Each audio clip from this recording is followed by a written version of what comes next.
Hi there, this is Silas at Sheds by Design. We're going to take a quick walkthrough tour here of this 12 by 20 A-frame garage. Charcoal metal roof, red siding, white trim, recessed aluminum gable vent, 8 by 7 sectional garage door, diamond plate threshold, 2 by 6 joists,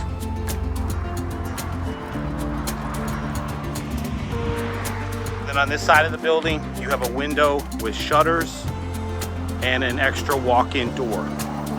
So your big items can go through the garage door. If you don't need the garage door open, you can just come over here and enter through this single door here. Double top plates, 16 on center framing, and these are the tall walls, 88-inch tall walls. 244 square feet of storage space. Sectional aluminum garage door on tracks. And this is actually able to be motorized if you'd like to do that in the future.